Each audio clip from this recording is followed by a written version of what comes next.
I now give the floor to His Excellency N.K. Singh, Member of Parliament of India.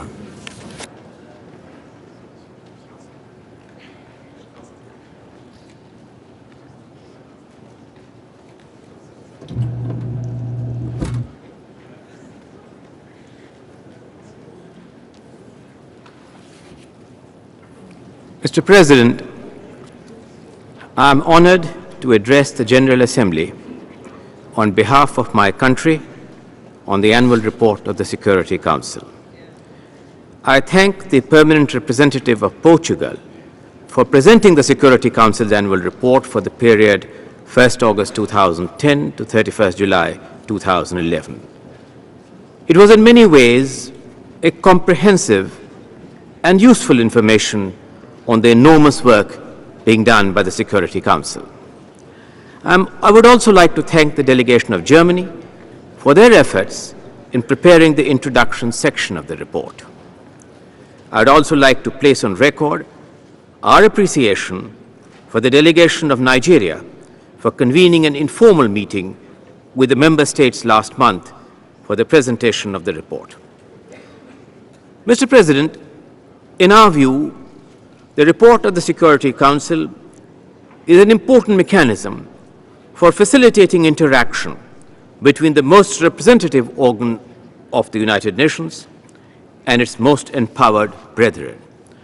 The UN Charter, indeed, itself bestows on the report a profound gravitas, as is evident from the fact that there exists a separate provision mandating such a report rather than clubbing it with the provision for reports from other UN bodies. It is therefore imperative that the annual report of the Security Council must inform, highlight, and analyze the measures that it has decided upon or taken to maintain international peace and security during the reporting period. The membership of the General Assembly has repeatedly requested that this report be made more analytical and incisive rather than a mere narration of the meetings of the Security Council. It is important that the General Assembly be aware not only of what decisions were taken, but also the rationale, the efficacy, and the impact of the Council decision in terms of crystallized takeaways for the membership of the General Assembly. In this context, Mr. President, it is important that the annual report and the monthly reports annexed to it mention the important points made by the briefers in the meeting of the Security Council, as well as the views expressed by the members of the Security Council. Points of convergences, as those also of divergences, should stand out from these reports so that the wider membership is able to understand the dynamics as well as the rationale of the decision-making of the Security Council. Unfortunately, Mr. President, the present report continues to be a statistical compilation of events, a bland summary and listing of meetings and outcomes of documents.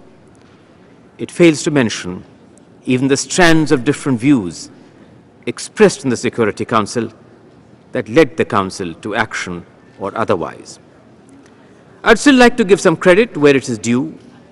The report that is before the Assembly has gone some distance to address some issues mentioned in the operative paragraph 10 of the resolution adopted by the 65th UN General Assembly on the revitalization of the work of the General Assembly concerning the quality of our annual reports.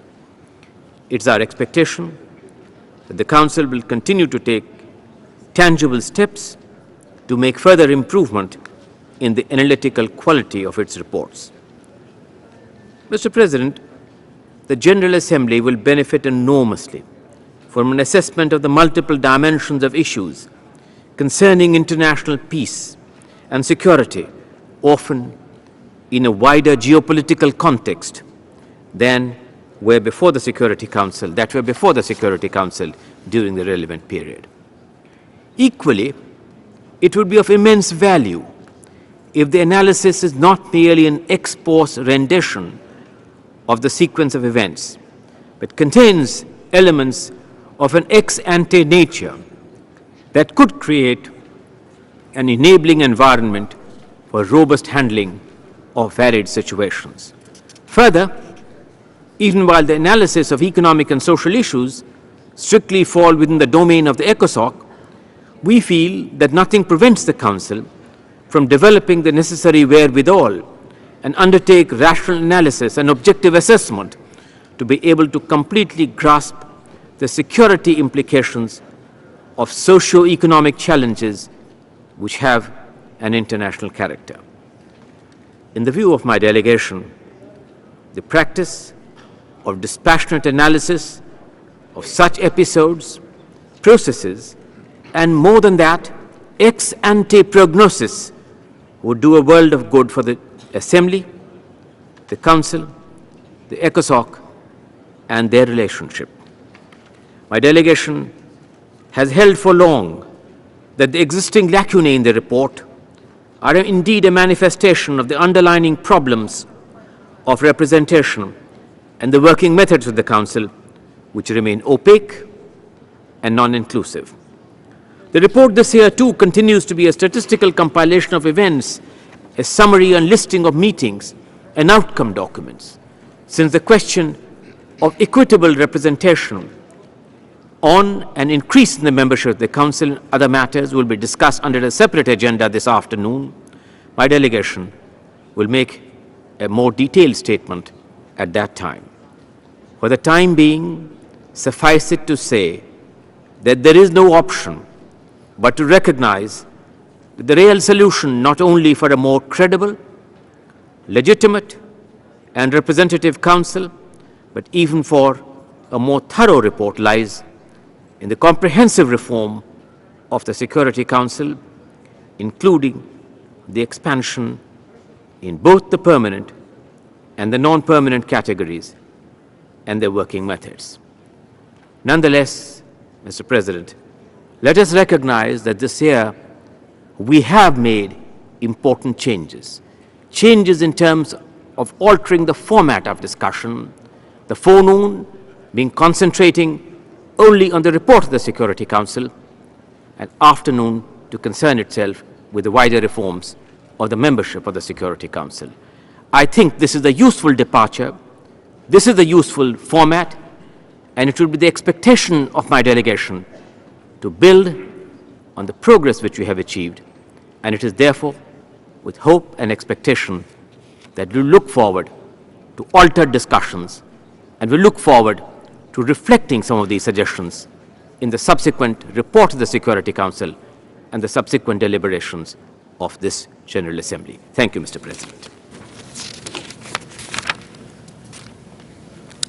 I thank the Member of Parliament of India.